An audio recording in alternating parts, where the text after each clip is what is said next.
Hi hello ನಮಸ್ತೆ friends. ನೀವು ನೋಡ್ತಾ ಇದ್ದೀರಾ info with Vicky YouTube channel.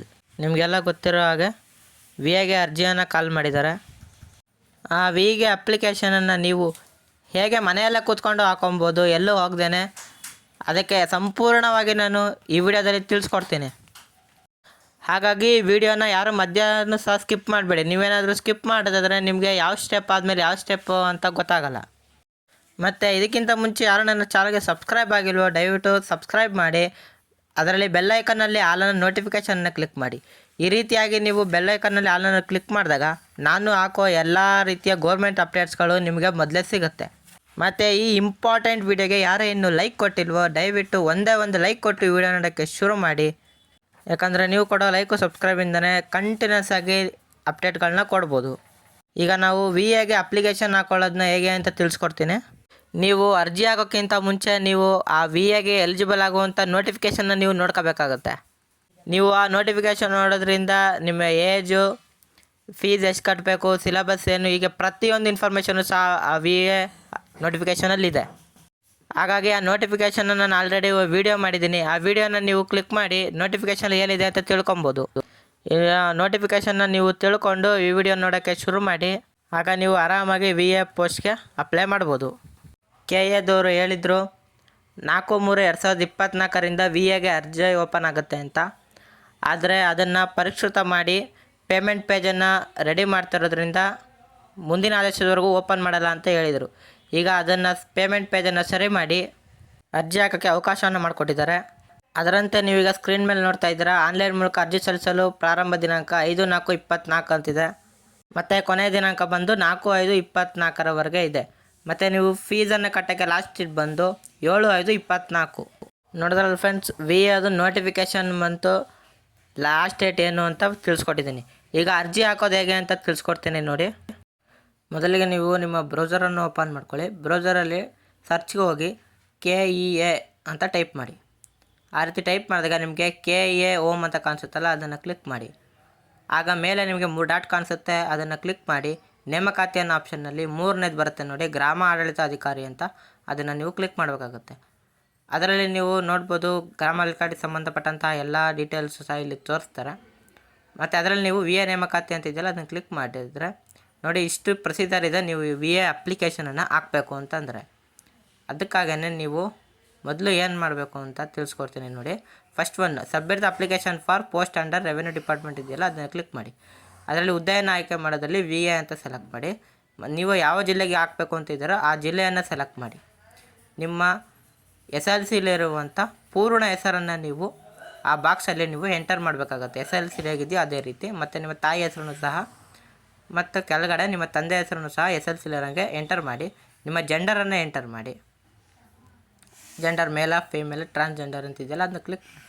Next ಮೀಸಲಾತಿ ವರ್ಗ ನಿಮ್ಮ ಕ್ಯಾಸ್ಟ್ ಯಾವ್ದು ಬರುತ್ತೆ ಅಂತ ಕೇಳ್ತಿದೆ. ಅದರಲ್ಲಿ ನೀವು ನಮ್ಮ ಯಾವ ಕ್ಯಾಸ್ಟ್ ಬರ್ತೀರಾ ಅದನ್ನು ಸೆಲೆಕ್ಟ್ ಮಾಡಬೇಕಾಗತ್ತೆ. ನೀವೇನು GM ಆದರೆ RD ನಂಬರ್ ಬೇಕಾಗಿರಲ್ಲ. ಬೇರೆ ಕ್ಯಾಸ್ಟ್ ಏನು ಹಾಕ್ತೀನಿ ಅಂತಂದರೆ ನೀವು RD ನಂಬರನ್ನು ಅಲ್ಲಿ ಎಂಟರ್ ಮಾಡಬೇಕಾಗುತ್ತೆ. Enter RD number of caste certificate ಅಂತಿದೆಯಲ್ಲ, ಅಲ್ಲಿ ಎಂಟರ್ ಮಾಡಬೇಕಾಗುತ್ತೆ.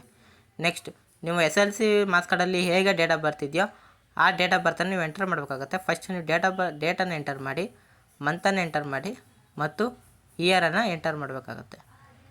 ಅದಾದಮೇಲೆ ನೀವು ಅಡ್ರೆಸ್ಸನ್ನು, ಪರ್ಮನೆಂಟ್ ಅಡ್ರೆಸ್ಸನ್ನು ಫಿಲ್ ಮಾಡಬೇಕಾಗುತ್ತೆ.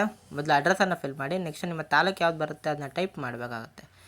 ನೆಕ್ಸ್ಟು ನಿಮ್ಮ ಯಾವ ಜಿಲ್ಲೆಗೆ ಬರ್ತೀರಾ ಆ ಜಿಲ್ಲೆಯನ್ನು ಸೆಲೆಕ್ಟ್ ಮಾಡಿ. ನೆಕ್ಸ್ಟು ರಾಜ್ಯ, ನೀವು ಕರ್ನಾಟಕನ ಇಲ್ಲ ಬೇರೆ ಜಿಲ್ಲೆಯವರ, ರಾಜ್ಯದವರ ಅಂತ ಕೇಳುತ್ತೆ, ಅದನ್ನ ಸೆಲೆಕ್ಟ್ ಮಾಡಿ. ನೆಕ್ಸ್ಟ್ ಪಿನ್ ಕೋಡ್ ಕೇಳುತ್ತೆ, ನೀವು ಪೋಸ್ಟಲ್ ಪಿನ್ ಕೋಡನ್ನು ಎಂಟರ್ ಮಾಡಿ. ಮತ್ತು ನಿಮ್ಮ ಶಾಶ್ವತ ವಿಳಾಸ, ಸಮಾನ ವಿಳಾಸ ಸೇಮ್ ಇದೆಯಾ ಅಂತ ಕೇಳುತ್ತೆ. ಹೌದು ಇದ್ದರೆ ಹೌದು ಕೊಡಿ, ಇಲ್ಲ ಅಂತಂದರೆ ನೋ ಕೊಟ್ಟು ಡೀಟೇಲ್ಸನ್ನು ಎಂಟರ್ ಮಾಡಿ. ಯಾವುದು ಬೇರೆ ಅಡ್ರೆಸ್ ಇದೆ ಅದನ್ನು. ನೆಕ್ಸ್ಟು ಮೊಬೈಲ್ ನಂಬರ್ ಇದೆಯಲ್ಲ, ಮೊಬೈಲ್ ನಂಬರ್ದಾಗಲೇ ನಿಮ್ಮ ಪರ್ಮನೆಂಟ್ ಮೊಬೈಲ್ ನಂಬರನ್ನು ಹಾಕಿ ಮತ್ತು ಇಮೇಲ್ ಅಡ್ರೆಸ್ಸನ್ನು ಕೊಡಿ. ನೆಕ್ಸ್ಟು ತಾವು ವಿವಾಹಿತರೆ ಅಂತ ಕೇಳುತ್ತೆ, ಮದುವೆ ಆಗಿದ್ದರೆ ಹೌದು ಅಂತ ಕೊಡಿ, ಇಲ್ಲ ಅಂದರೆ ಇಲ್ಲ ಅಂತ ಕೊಡಿ.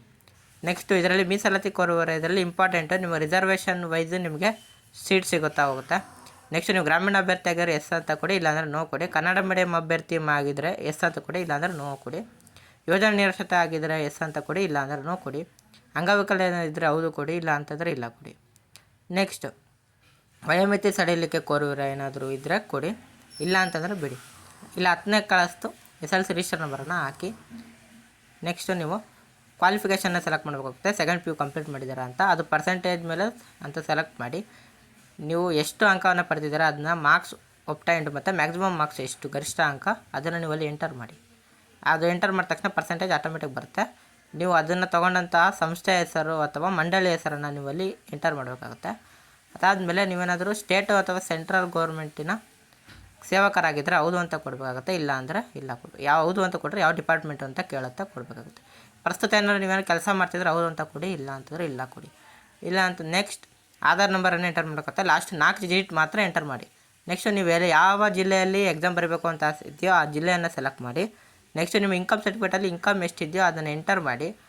ಐ ಡಿಕ್ಲೇರ್ಡ್ ಅಂತ ಕಾಣಿಸುತ್ತಲ್ಲ, ನೀವು ಡಿಕ್ಲರೇಷನ್ನ ಕೊಡಬೇಕಾಗುತ್ತೆ. ನಾನು ಇಲ್ಲಿ ಸರಿಯಾಗಿ ಹಾಕಿದ್ದೀನಿ, ಏನಾದ್ರು ತಪ್ಪು ಹಾಕಿದರೆ ನನಗೆ ಮುಂದಿನ ರೀತಿಯ ಶಿಸ್ತುಬದ್ಧ ಕ್ರಮವನ್ನು ನೀವು ತಗೊಬೋದು. ಯಾವ ನಿಮ್ಮ ಖಾತೆ ಹಂತದಲ್ಲೂ ಸಹ ಕಾನೂನು ರೀತಿಯ ಕ್ರಮವನ್ನು ಪಡ್ಬೋದು ಅಂತ ನೀವು ಡಿಕ್ಲೇರನ್ನು ಮಾಡಬೇಕಾಗುತ್ತೆ.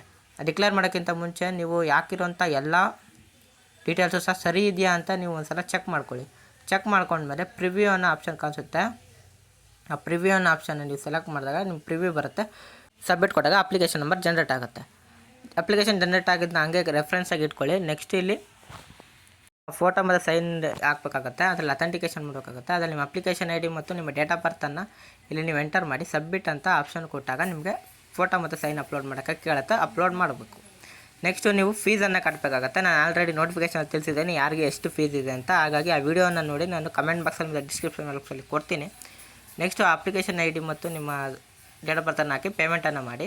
ನೀವು ಪೇಮೆಂಟ್ ಮಾಡಬೇಕಾದ್ರೆ ಹುಷಾರಾಗಿ ಮಾಡಬೇಕಾಗುತ್ತೆ. ಕೆಲವರಿಗೆ ಎರರ್ ಬರ್ತಿದೆ, ಪೇಮೆಂಟ್ ಸಕ್ಸಸ್ ಆಗಿದ್ರು ಫೇಲ್ ಆಗ್ತಿದೆ. ನೆಕ್ಸ್ಟು ಚೆಕ್ ಪೇಮೆಂಟ್ ಸ್ಟೇಟಸ್, ನಿಮ್ಮ ಪೇಮೆಂಟ್ ಸ್ಟೇಟಸ್ ಏನಾಗಿದೆ ಅನ್ನೋದನ್ನ ನೀವು ಮಾಡಿ. ನೆಕ್ಸ್ಟ್ ಕೆಳಗಡೆ ಪ್ರಿಂಟ್ ಅಂತ ಆಪ್ಷನ್ ಕಾಣಿಸುತ್ತಲ್ಲ, ಅಪ್ಲಿಕೇಶನ್ ಪ್ರಿಂಟ್ ಕ್ಲಿಕ್ ಮಾಡಬೇಕಾಗುತ್ತೆ.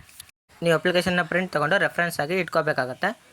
ನೋಡಿ ಫ್ರೆಂಡ್ಸ್, ಈ ರೀತಿಯಾದಂಥ ಇಷ್ಟೊಂದು ಸ್ಟೆಪ್ಗಳನ್ನ ನೀವು ಫಾಲೋ ಮಾಡಿದ್ರೆ ಅಂತಂದರೆ ನೀವು ಆರಾಮಾಗಿ VA ಪೋಸ್ಟ್ಗೆ ಅಪ್ಲೈಯನ್ನು ಮಾಡ್ಬೋದು. ಮತ್ತು ನಿಮಗೆ ಅಪ್ಲೈ ಮಾಡಬೇಕಾದ್ರೆ ಏನಾದರೂ ಟೆಕ್ನಿಕಲ್ ಪ್ರಾಬ್ಲಮ್ ಆಯಿತು ಅಂತಂದ್ರೆ ಏನು ಭಯಬೇಡಬೇಡಿ. KA ಹೆಲ್ಪ್ಲೈನ್ಗೆ ಕಾಲ್ ಮಾಡಿ, KA ಡೌಟ್ಸ್ ಕ್ಲಿಯರ್ ಮಾಡ್ತಾರೆ.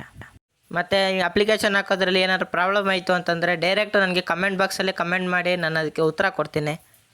ಮತ್ತು ಮುಂದೆ ಯಾವ ಟಾಪಿಕ್ ಮೇಲೆ ವಿಡಿಯೋ ಬೇಕೋ ಆ ಟಾಪಿಕನ್ನು ನೀವು ಕಮೆಂಟ್ ಬಾಕ್ಸಲ್ಲಿ ಮೆನ್ಷನ್ ಮಾಡಿ, ನಾನು ಅದಕ್ಕೆ ವಿಡಿಯೋ ಮಾಡ್ತೀನಿ. ಹಾಗೂ ಈ ವಿಡಿಯೋನ ಯಾರು PUC ಕಂಪ್ಲೀಟ್ ಆಗಿದೆ ಅವರಿಗೆ ವಿಡಿಯೋನ ಶೇರ್ ಮಾಡಿ VA ಅಪ್ಲಿಕೇಶನ್ ಹಾಕೋಕ್ಕೆ ಹೇಳಿ.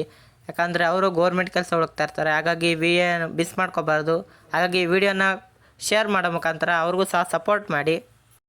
ಹಾಗೂ ಇದೇ ರೀತಿ ಅಪ್ಡೇಟ್ಸ್ಗಳು ಬೇಕು ಅಂತಂದರೆ ನನ್ನ ಚಾನಲ್ನ ಸಬ್ಸ್ಕ್ರೈಬ್ ಆಗೋದನ್ನ ಮಾತ್ರ ಮರಿಬೇಡಿ. ಸಿಗೋಣ ಮುಂದಿನ ಇನ್ಫಾರ್ಮೇಟಿವ್ ವಿಡಿಯೋದಲ್ಲಿ. ಬಾಯ್ ಬಾಯ್.